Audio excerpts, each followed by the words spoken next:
Erstmal herzlich willkommen zu unserem dritten Open Mic, heute zum Thema Digital Analytics und dessen Rolle im E-Commerce der Zukunft.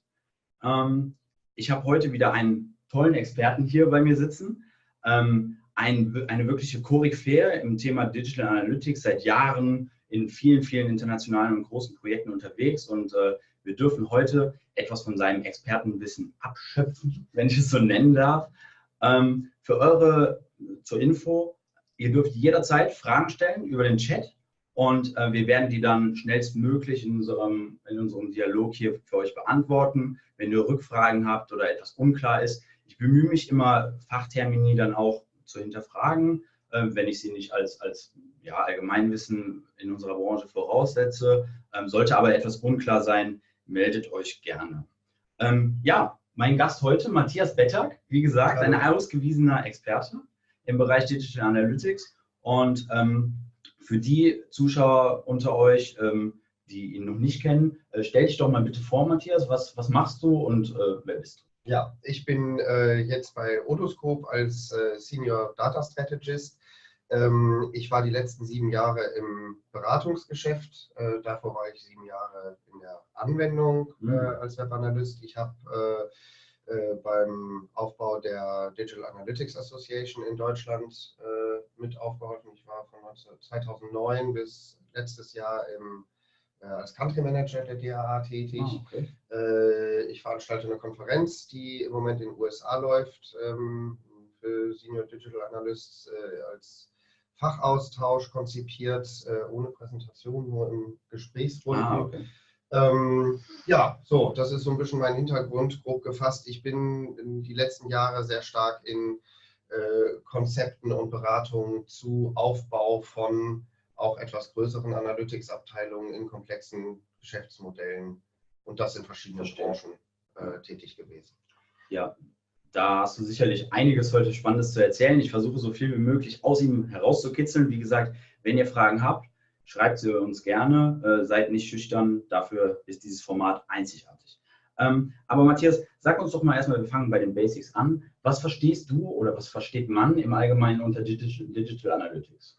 Also die Definition ist eigentlich recht einfach, wenn man die der DAA nimmt. Es gibt sicherlich unterschiedliche, aber das Prinzipielle ist Sammeln, Messen, Analysieren, Visualisieren und Interpretieren von Daten, die im Wesentlichen durch die Benutzung von digitalen Plattformen, Webseiten, Apps, alle möglichen anderen Interaktionen, inzwischen Internet of Things kommt noch mit rein und der ganze Datenverkehr, aber es geht um letztendlich das Benutzerverhalten zur Optimierung dieser Plattform hinsichtlich der jeweiligen Zielstellung. So, das ist die allgemeine Definition. Verstehe. Du hast es gerade schon so ein bisschen angeschnitten. Es gibt ja im Jahresstand jetzt, 2019, unglaublich viele Kanäle. Also es gibt Apps, es gibt Chats, es gibt Geräte, wie du schon gesagt hast, Kühlschränke vielleicht in Zukunft, mit denen man interagieren kann, über die man Datenpunkte sammeln kann. Was würdest du sagen, wie hat sich aus deiner Sicht, mit deiner Erfahrung, der Stellenwert von Digital Analytics in Unternehmen, insbesondere auch im E-Commerce, über die Jahre verändert, oder wie war da die Evolution? Ich glaube, das würde eine ganze Stunde füllen, darüber zu reden. Wenn man überlegt, dass Digital Analytics, damals Webanalyse, eigentlich ein Abfallprodukt der Weblogs waren. Also die Webserver in den 90er Jahren mit dem Aufkommen der Webseiten haben halt auch Protokolle geschrieben, welche Zugriffe erfolgt sind. Hat sich es gibt wirklich noch lustige Berichte aus der allerersten Zeit, wo Leute sich diese auf dem Nadelstreifendrucker haben ausdrucken lassen und dann mit einem gelben Marker quasi bestimmte Markierungen gemacht haben. Das ist ja großartig. Aus der Zeit kommt ja auch ganz am Anfang, wer sich erinnert, gab es ja immer so Zähler mit Hits. Ne? Wer hatte die meisten Hits? Yeah, ich habe die meisten Hits. Ja, die Abkürzung in der Analytics-Szene HITS ist How Idiots Track Success. Wenn Hit überhaupt nichts aussagt. Du brauchst den Kontext, du brauchst eigentlich eine Visit oder eigentlich brauchst du einen Visitor aufbauen. Ja. Naja, aus der IT kommend, der erstmal neugierigen Erfassung von solchen Logdaten, die wiederum viel über Besuche, Besuchsintentionen, Besuchssituationen und natürlich dann auch Verläufe, aussagen, hat sich letztendlich ein Riesenmarkt entwickelt, der im weitesten Sinne versucht, schnell zu erfassen und zu optimieren und zu erkennen, was da ist. Und über die Jahre hat sich sowas im Grunde durchgearbeitet, dass es inzwischen überhaupt keine Nischendisziplin ist, sondern wirklich eine zentrale Steuerung, auch auf Chefetagen schon seit einigen Jahren angekommen ist und auch eine entsprechende Wertung hat, was ja auch dadurch erklärt wird, dass viele Analytics-Abteilungen aus guten Gründen nicht mehr in der Technik aufgehängt sind, sondern direkt in den entscheidenden Business-Faktoren, manchmal sogar im Finance, aber sehr, sehr oft im Marketingbereich aufgehängt sind, weil sie dort halt viel, viel schneller und besser zuliefern. Ja, das wiederum führt dazu, dass es halt auch so eine Hybrid-Situation ist zwischen dem Businessverständnis, natürlich der digitalen Technologie und einem gewissen Teil Technik-IT. Verstehe. Würdest du denn sagen, es hat sich in den letzten Jahren auch ähnlich wie die IT selbst so ein bisschen von einer Betrachtung von einem Cost-Center, also etwas, was Kosten produziert und was man halt haben muss, wie eine Personalabteilung entwickelt hin zu einem Profit Center, also etwas, was man ansieht als etwas, das wirklich auch zum Gewinn, zum Umsatz beiträgt, entscheidend? Würdest du sagen, dass ich würde sagen, dass das so gesetzt sein sollte. Okay. Ja, also oft leider ist, oder ich sage es mal so, wenn Analyse oder Analytics Department, also jeder Anruf, um zu fragen, ich brauche mal den Report, ich brauche mal die Auswertung und so weiter, wenn das alles ein Kostenfaktor für den Anforderer ist, ist dann eine Hemmschwelle, ist ja klar. Okay, ja, und das führt nicht unbedingt zu einer Professionalisierung und zu einer besseren Einbindung. Ich sehe Analytics in der Tat als eine Riesenoption, als Profit Center eingebaut zu werden. Und damit hat es per se eine ganz andere Akzeptanz. IT kommt klassischerweise aus der Cost-Center-Ecke und da sind sie auch schwer zu entfernen, so wie ein Fuhrpark auch Geld kostet. Also natürlich einen Nutzen hast du überhaupt keine Frage, aber es ist eine ganz andere Form der Einbindung für die Prozesse, die da stattfinden. Also ich plädiere tatsächlich Analytics als Profit Center zu definieren. Und um nochmal direkt zu den Kosten wieder zu kommen, was glaubst du, was ein ROI, also ein Return on Invest, also etwas, womit man Umsatz machen kann, wenn man etwas investiert, was ist da die Rolle von einer professionellen, einer bezahlten, also versus einer kostenlosen Analytics-Software? Ja, also der Vorteil der kostenlosen Lösung liegt ja auf der Hand. Man kann sie sofort benutzen und sie kostet nichts. Der Nachteil ist, man zahlt mit einer anderen Währung, beziehungsweise wem das egal ist, aus technischer Sicht hat man nicht alle Funktionen und Mächtigkeiten. Stichwort Rohdatenexport, Stichwort Blackbox-Verständnis für bestimmte Konfigurationen oder eben Unverständnis. Schwierigere bis keine Integrationsmöglichkeiten außerhalb des Ökosystems des jeweiligen Anbieters.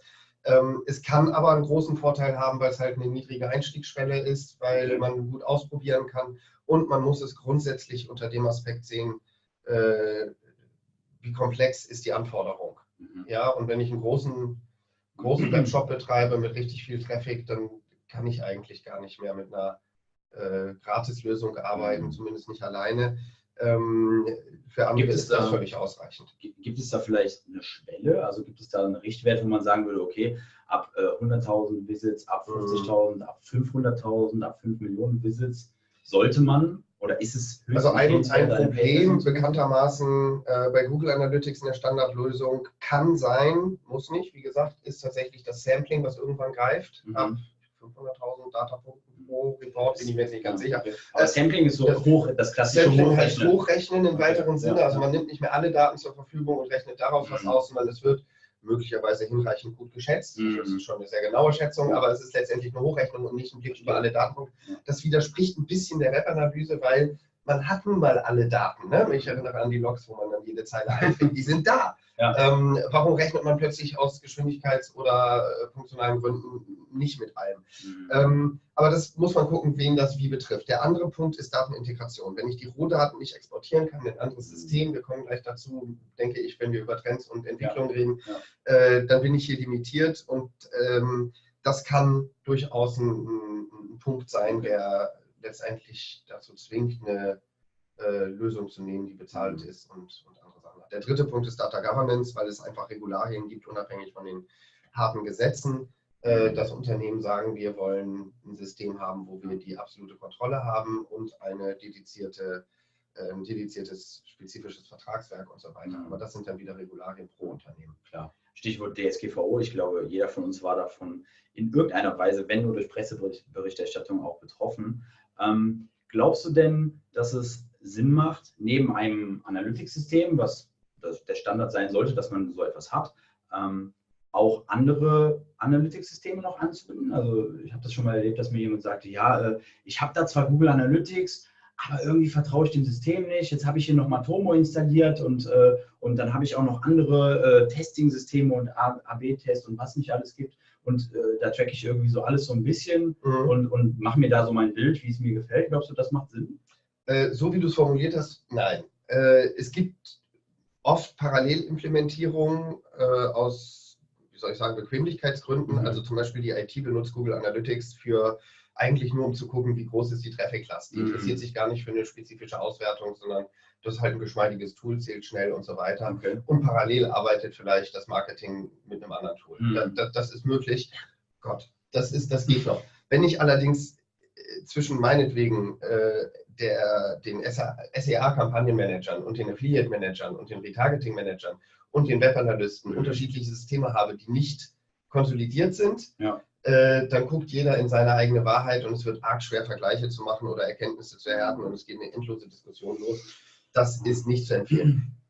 Ich habe bewusst provokant formuliert, weil ich eben genau solche Diskussionen auch schon in der Agenturzeit erlebt habe. Das ist leider sehr häufig und es gibt auch manchmal zwei Instanzen desselben Tools, die benutzt werden und dann auch das kann sein, dass die eine Abteilung und dann geht es darum, schlichtweg einen Rollup zu bauen, der nicht geplant war und man dann einfach möglicherweise duplizierte Zählungen in zwei verschiedenen. Das sind die Klassiker. Sollte man vermeiden. Nichtsdestotrotz haben verschiedene Tools, die verschiedene Zielausrichtungen haben, auch ihre absolute Berechtigung. Und manche Tools messen nebenbei, also wer ein Retargeting-Tool hat, was alle Page-Views mitträgt, der hat quasi indirekt die Webanalyse ja auch komplett erfasst und an den Retargeter gegeben. Man würde, wenn man nach Page-Views misst, natürlich dann nicht in das Retargeting-Tool gehen, was diese Daten so auch nicht aufbereitet, aber die landen dort. Und insofern gibt es da schon doppelte Messung. Wichtig ist, welche Kennzahlen in welchem System sind der validierte Standard, auf den entschieden wird. Das heißt, deine Empfehlung wäre, man sollte schon eine, sage ich mal, lapsig auf Deutsch übersetzt, eine Wahrheitsquelle, eine Single Source of Truth im Unternehmen etablieren, auf die sich dann alle Abteilungen berufen, sodass man mit einer Stimme spricht. Und Single Source of Truth heißt nicht notwendigerweise ein Tool, sondern das kann eine größere Plattform sein. Das kann auch eine voll integrierte Plattform sein, die viele Datenquellen drin hat. Aber wenn man zum Beispiel in einem BI-Warehousing-System mit verschiedenen Datenquellen arbeitet und dort findet die Auswertung statt, da kann man nicht gleichzeitig eine Auswertung nur innerhalb von einem Datenstrom machen, die wiederum anders interpoliert wird, anders gewichtet wird, vielleicht bestimmte Sachen nicht mit berücksichtigen kann. Das ist wichtig. Also man braucht eigentlich eine Single Source of Truth, wird manchmal missverstanden, als welches ist das eine heilige Tool, was alles erfüllt. Da kann man lange suchen. Ja. Also ich sehe schon, es ist ein sehr, sehr komplexes Thema. Trotzdem sehr spannend. Du hast gerade eben schon die Page-Views angesprochen. Was würdest du sagen, was sind die wichtigsten Kennzahlen für den modernen Produktmanager, Product Owner, Category Manager im E-Commerce? Was würdest du sagen, welche Kennzahlen sollte man sich vielleicht täglich, wöchentlich oder auch nur monatlich anschauen? Was gibt es da so für Richtwerte? Die Frequenz würde ich auch abhängig machen vom Geschäftsmodell. Okay. Das ist was völlig anderes, ob man Versicherungen verkauft oder Schnürsenkel oder was weiß ich, Mittagsmahlzeiten ausliefert, da ist natürlich der Turnaround wahnsinnig schnell im Vergleich zu einer Produktsuche für ein neues Auto. Absolut. Also das lasse ich mal außen vor, weil da kann man alles zu antworten, je nach Geschäft. Aber wichtig sind natürlich in dem Bereich im Wesentlichen der Vergleich zwischen Kosten und Einnahmen. Also manche nennen es ROI oder ROAS, Return of Advertising Spend. Oder manche gehen auf Marge, manche gehen auf KUR, Kosten-Umsatz-Ratio. Das sind relativ ähnliche Werte, die im Endeffekt immer einen Vergleich machen mit, was gebe ich aus, was kriege ich rein, was bleibt übrig, lohnt sich das.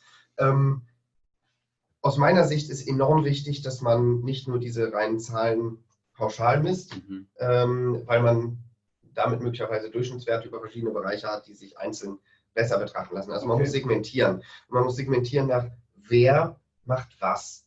Ja, selbst wenn ich immer wieder auf dieselbe Webseite gehe, meinetwegen, kann es sein, dass ich das eine Mal mit einem ganz anderen Interesse da reingehe. Ja, wenn ich abends für die Familie was bestelle beim Pizzadienst, dann ist das eine andere Mahlzeit, weil die ganze Familie mitmacht, als wenn ich mittags, was weiß ich, mir einen Salat bestelle oder so, weil ich am Arbeit einen Snack haben will. Das sind also andere Situationen, das sind andere Bedingungen. Es kann auch sein, dass ich vielleicht tagsüber was recherchiere, was ich dann später abschließe. Und auch das ist wieder eine andere Situation. Da kann man mich nicht auf Kauf messen, sondern auf Engagement. Segmentierung, wer macht was und die Erkenntnis daraus erklärt oder triggert zumindest die Frage nach dem Warum. Warum habe ich denn heute so viel Traffic, der nicht abschließt, aber interessiert ist? Oder warum habe ich genau das Gegenteil? Und das ergibt so, und das ist das Zusammenspiel zwischen Marketing, was Traffic zuführt, Analytics, was auswertet und dem Business Case, der bestimmte Segmente, Geschäftsfelder, Vor- und Endziele hat, die erreicht werden und gemessen werden. Ja, du hast es gerade schon so ein bisschen angeschnitten, beziehungsweise bis diesen wöchentlichen, täglichen hast verwiesen auf die Branchen. Klar, jedes Geschäftsfeld ist anders, jede Branche ist anders, auch im E-Commerce. Das wird ja gerne über einen Kamm geschert. E-Commerce, ja, das ist irgendwie alles Retail oder das sehe ich nicht so. Was würdest du denn sagen, was ist so der Unterschied oder was sind wichtige Unterschiede zwischen den Branchen, zwischen einzelnen Geschäftsmodellen, Geschäftsfeldern? In Bezug auf Analytics natürlich. Ja, genau, also ganz grob B2C gegen B2B ist ein großer Unterschied prinzipiell. Ja, es gibt auch B2B2C. Also wenn Pharmaanbieter informiert Richtung Fachgruppen und die Fachgruppen wiederum haben die Kunden, Patienten. Verstehe. Das geht sogar in beide Richtungen, aber weil auch die Patienten können die Fachgruppen mit Anforderungen begrüßen. Das ist eine ganz andere Chose als Fast-Moving Consumer Goods. Klar. Ja, die Customer Journey Zeit pro, wie soll ich sagen, Abschluss, wenn wir jetzt im E-Commerce sind, gibt es in irgendeiner Weise einen Kauf. Ja, im B2B-Bereich ist das meistens ein Formular, was abgeschickt wird. Das ist das Äquivalent dazu. Da frage ich irgendwas an oder setze irgendeinen weiteren Prozess in Gang. B2B lebt von Formularen. E-Commerce auch, weil auch der Kauf ist letztendlich über Formulare, aber da geht es halt direkt durch die Kasse. Und wichtig ist da wirklich sich anzugucken, wie lange sind die Entscheidungsphasen zwischen Erstkontakt und Abschluss. Ist vielleicht während einer langen Entscheidungsphase, gibt es da auch noch kurze Entscheidungsphasen. Okay. Was wäre so ein klassisches Beispiel für, sagen wir mal, eine lange Phase, ich brauche ein neues Bett. Genau. Möbel ist ja so ein klassisches Beispiel, da gucke ich mir 12 verschiedene Betten, locker, würde ich jetzt mal vermuten. Verbringt man genug Lebenszeit mit, das recherchiert man. Fahre in das Möbelgeschäft, schaue mir das an. Was würdest du sagen, was sind online vielleicht, auch sogar offline, Möglichkeiten, wie man da verschiedene kurzzeitige Entscheidungen, Mikro-Conversions, würde ich es jetzt mal nennen, messen kann? Genau, also wenn man so eine lange Phase hat, nehmen wir ein Bett, einen komplizierten Schrank oder so und zwischendurch kauft man mal, was weiß ich, einen Beistelltisch oder einen Wäschekorb oder weiß der Teufel. Das sind natürlich schnelle Käufe. Letztendlich kann man über eine Segmentierung ganz einfach am Produktinteresse erkennen, dass der Besuch beim Wäschekorb, nehme ich jetzt mal, keinen Bezug hat zum Bett. Okay. Kann man für sich messen. Wenn man aber ohne zu überlegen einfach nur sagt, letzte Konversion, schließt alles, was vorher war, ab, dann würde man sozusagen den langen Zeitraum nicht mehr gut sehen können. Das ist tatsächlich eine Herausforderung, wie man da methodisch rangeht, wie wichtig das ist. Aber grundsätzlich ist, glaube ich, ganz wichtig zu erkennen, Branchen, also innerhalb der verschiedenen Branchen, aber auch für sein eigenes Geschäft, wie viele Touchpoints habe ich und wie lange dauert die durchschnittliche oder längste bis kürzeste Entscheidungsphase für einen Abschluss. Okay. So, und je nachdem, wie sich das gestaltet, gibt es dann andere Sachen, die eine größere Relevanz haben. Oder man ist im Fast-Moving Good und es geht einfach darum, qualifizierten Traffic auf der Webseite zu haben und den schnell zu konvertieren, weil die eben nicht 4 Tage überlegen oder 4 Wochen. Ja, das stimmt. Gerade so im Food-Bereich, das ist ja aktuell ein Trend, also Marken fangen an, direkt zu Consumer zu verkaufen, also den Handel zu umgehen. Was würdest du sagen, was ist in dieser Food-Branche besonders wichtig an Kennzahlen, die man sich so anschauen sollte? Also im Grunde ähnlich wie im E-Commerce, wenn die, aber dann abhängig ist völlig was anderes, ob ich jetzt Nahrungsmittel verkaufe, die haltbarer sind und was weiß ich, dann hole ich mal für einen Monat im Voraus Katzenfutter oder was weiß ich, vielleicht indisch, vietnamesisch, irgendwelche Spezialzutaten, die man gerne im Haushalt hat, wenn man entsprechend kocht, die man regelmäßig kauft, aber die schneller vorhalten. Oder Delivery, das ist natürlich was völlig anderes, weil ich da viel frischer unterwegs bin. Das kann ich nicht einfach zusammenfassen, aber je nachdem, was der Use Case ist, hat man halt eine andere Wertigkeit, eine andere Wichtigkeit, wie soll ich sagen, die Zeiträume zu betrachten, schnell zu interagieren, sehr persönlich zu sein, damit der Abschluss sofort geht. Also vielleicht so als Faustregel, das ist eine Personalisierung vielleicht immer wichtiger wird an der Stelle, wo ja ein schneller, aus User-Sicht bequemer, problemloser Abschluss erfolgt. Das kann natürlich sehr stark unterstützen. Also je näher man irgendwie am Produkt ist, also je kürzer die Verkaufszyklen, desto relevanter wird auch die Personalisierung, die Individualisierung des Erlebnisses am Ende. Logisch, weil man weiß, was man will in 2 Minuten damit durch sein und hat jetzt keine Stöberlaune, wenn man knurrt. Ja, klar. Es sei denn, es ist Sonntagnachmittag, da verbringt man vielleicht auch schon mal eine Stunde damit, sich ein tolles neues Luxuslebensmittel auszusuchen. Das wäre ein leicht anderer Use Case als ich bestelle mir eine Pizza und die Kinder wollen Nudeln oder meistens andersrum.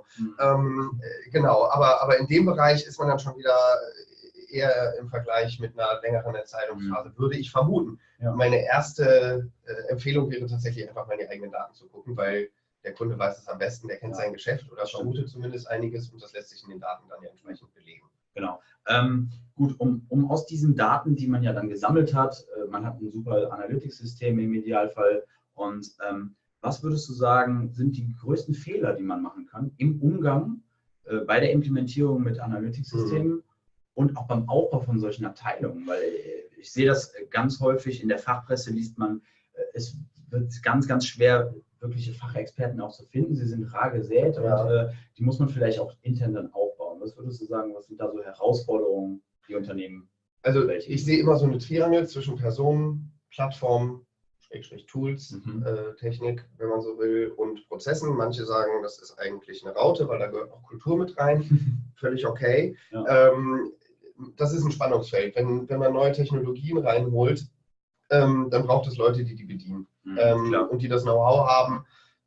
Das kann sogar externalisiert werden, aber man braucht irgendwie eine Zentrale. Das heißt, es braucht eine Governance, die da ist. Und das ist ein Wechselspiel, was man beachten muss. Ich glaube, das größte Risiko ist, wenn man zu kurz springt. Wenn man sich das bildlich vorstellt und ich will über den Bach springen, mir fehlen 10 Zentimeter, ich bin ganz schön weit gekommen, aber ich werde pitschnass. Und das ist genauso blöd, wie wenn ich nur halb so weit oder gar nicht springe. Oder gar nicht springen ist dann vielleicht sogar besser.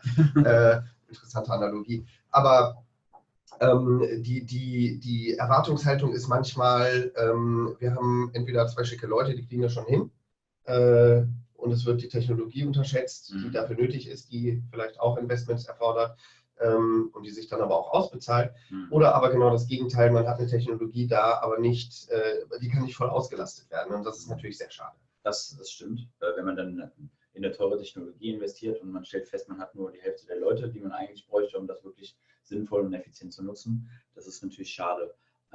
Was würdest du denn sagen, welche Hausaufgaben muss man denn als Team, als Abteilung, als Unternehmen erstmal machen, bevor man wirklich datengetrieben agieren kann im digitalen Zeitalter? Was würdest du sagen, was ist als Basis, muss gegeben sein, bevor ich über Dinge wie Personalisierung, Individualisierung und solche Dinge nachdenken kann? So banal das klingt, die Frage, wer ist eure Zielgruppe und was ist eure Zielstellung, führt manchmal zu interessanten Diskussionen. Erst recht dann, wenn es darum geht, wie erkenne ich die Zielgruppe, die ich gerne hätte. Wenn man jetzt in reinen Marktforschungspersonas ist, kann man sich das gut vorstellen, aber die Frage ist, wie identifiziere ich denn Zielgruppe A gegenüber B mit den digitalen Daten, die ich habe, wenn die Leute nicht mit einem Volllogin komplett transparent sind, sondern man muss am Verhalten, an den Datenpunkten, die da sind, eine Annahme treffen oder eine Erkenntnis ableiten. Wenn das aber geklärt ist, dann geht es halt um eine saubere Basisdatensammlung. Das ist, glaube ich, der nächstwichtigste Schritt. Der muss möglichst komplett und natürlich valide sein und verstanden sein. Verstehe. Danach kommt man eigentlich erst in den Bereich Datenaufbereitung und damit Reporting. Und an der Stelle geht es schon los, dass also in vielen größeren Unternehmen mindestens oder mit verschiedenen Stakeholdern beschäftigt, es auch keine, im Amerikanischen sagt man Data Democratization gibt, also keine Standard-Reportings, die quasi auf diese Single Source of Truth aufsetzen, die also aufgrund von allgemein akzeptierten und verstandenen Regeln und Auswertungen basieren.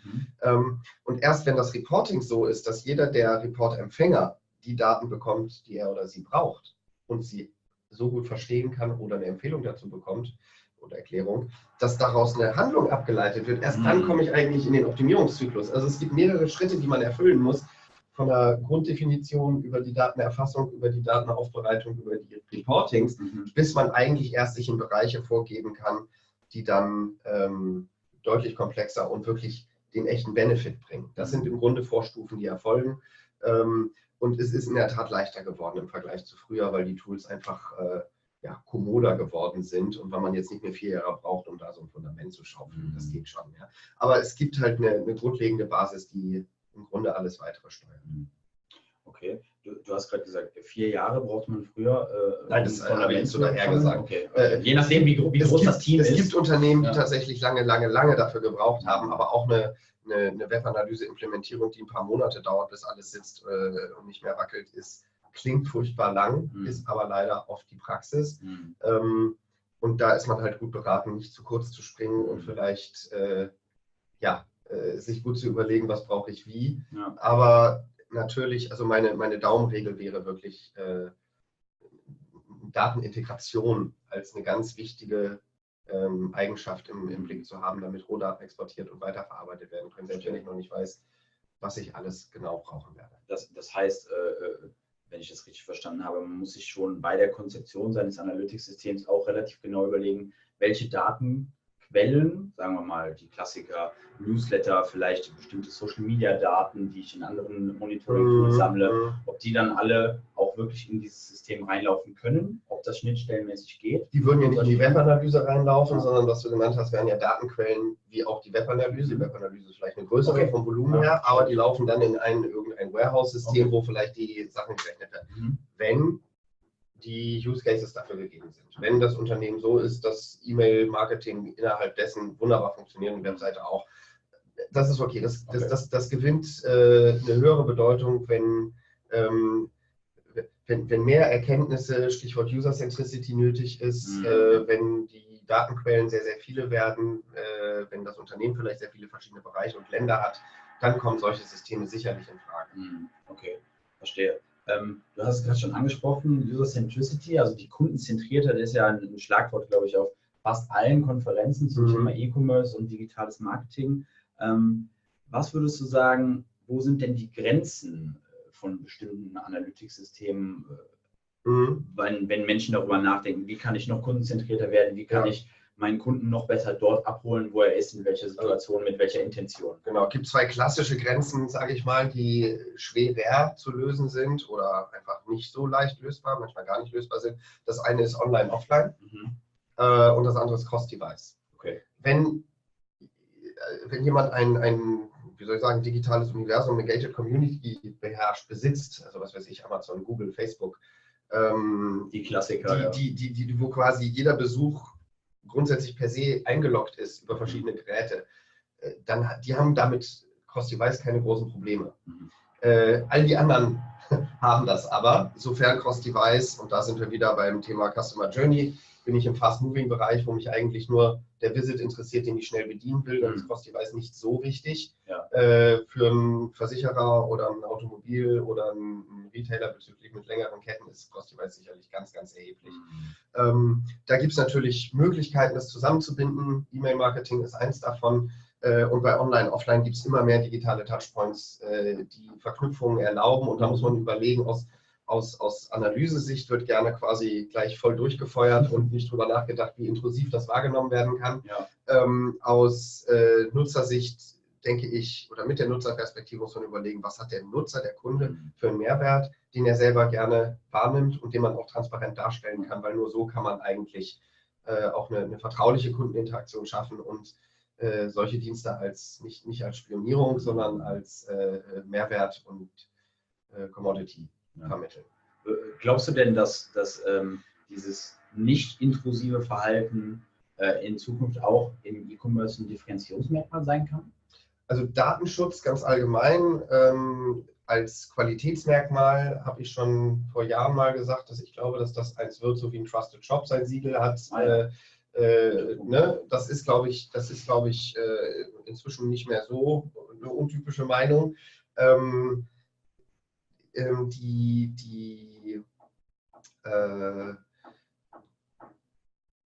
Entschuldigung, ich habe Faden verloren. Was war der Anfang? Das Differenzierungsmerkmal nicht intrusives Verhalten oder Datenschutz für den E-Commerce. Ja, genau. Also wie gesagt, Datenschutz als Qualitätsmerkmal ist das eine und das andere ist wirklich, welche welchen Mehrwert hat denn wirklich der Kunde davon? Ja, wenn ich mit meiner Fluggesellschaft, also nicht die, die ich besitze, sondern mit der ich häufig fliege, oder mit der Deutschen Bahn, die dürfen relativ viel von mir wissen, weil das hilft mir halt schnell durch die Gegend zu kommen. Wenn ich mal in einem Shop bin, will ich nicht unbedingt, dass ich ein Personenprofil angelegt habe, was ewig da funkt und mich mit Sachen zudonnert, die ich gar nicht wissen will und obendrein noch mit Databrokern verteilt werden. So, das hat mit E-Commerce nicht mehr viel zu tun, das gilt insgesamt, aber das ist genau das Wechselspiel, wo man sich überlegen muss, wo hört der Service auf und wo fängt die Intrusivität an, und das ist halt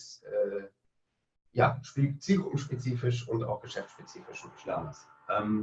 Abgesehen jetzt von vielen anderen Trends ist ja Personalisierung ein großes Trendthema. Seit Jahren wird immer wieder gesagt, ja, Personalisierung, ohne das geht es nicht mehr. Was würdest du sagen, was ist abgesehen von Personalisierung oder mehr Kundenzentriertheit ein Trend, ein Treiber im E-Commerce der Zukunft? Gerade kurz vor der K5 sind das sicherlich Dinge, über die man sich Gedanken machen sollte. Also ich sehe 3 Sachen. Die eine ist sogenannte User Centricity, die angepeilte 360-Grad-Perspektive, wobei ich glaube, vielleicht wäre 320 Grad auch völlig ausreichend. Sind wir beim Thema von gerade. Aber Absolut. Das Thema ist, wie erfasse ich den Kunden, wie vermindere ich Duplizitäten, ne? Cross-Device zum Beispiel. Ja. Wie kann man bezüglich eines Kunden personalisieren, wenn es vielleicht auch noch nicht hyperpersönlich ist, aber persönlich genug. Ja, Gruppenpersonalisierung kann ja schon sehr viel mehr sein als gar keine.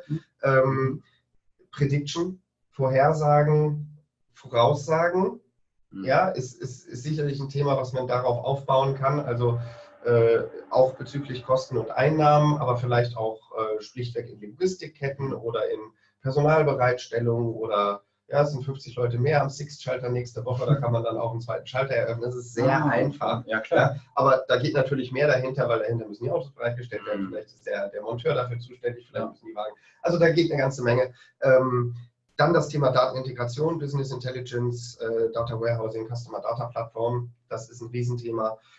Und Automatisierung, was Richtung dem großen Riesen-Buzzword künstliche Intelligenz beziehungsweise Machine Learning, was es meist häufiger ist, zu tun hat, aber automatisierte Prozesse inklusive Chatbots, Internet of Things, Voice-Steuerung, Augmented Reality, das sind Themen, die auch im E-Commerce gerade kräftig zu sehen sind, wo es weiter experimentiert und ausgereiftere Lösungen passieren. Absolut.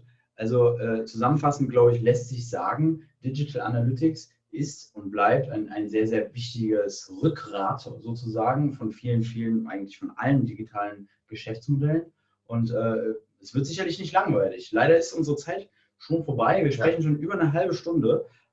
Es ist wie im Flug vergangen. Ich hoffe, ihr habt auch sehr, sehr viel mitgenommen. Bleibt mir abschließend noch zu sagen, habt ihr noch Fragen? Gibt es noch Unklarheiten? Ihr wart heute sehr, sehr still. Vielleicht lag das auch daran, dass wir einen großen Ritt von der Geschichte der Digital Analytics bis hin zur Zukunft über die Gegenwart vorgenommen haben. Gibt es noch Fragen? Gibt es spezielle Wünsche über Themen, die wir noch mal kurz anreißen sollten?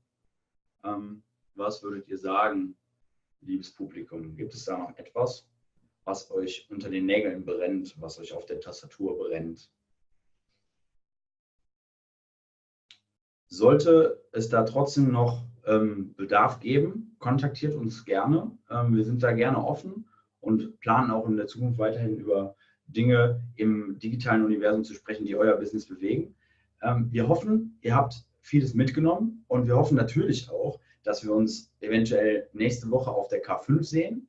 Da ist Odoscope unterwegs, da ist auch der Matthias. Ja, finde ich auch. Falls ihr bis dahin weitere Fragen habt, sammelt sie gerne, kommt an den Odoscope-Stand vorbei.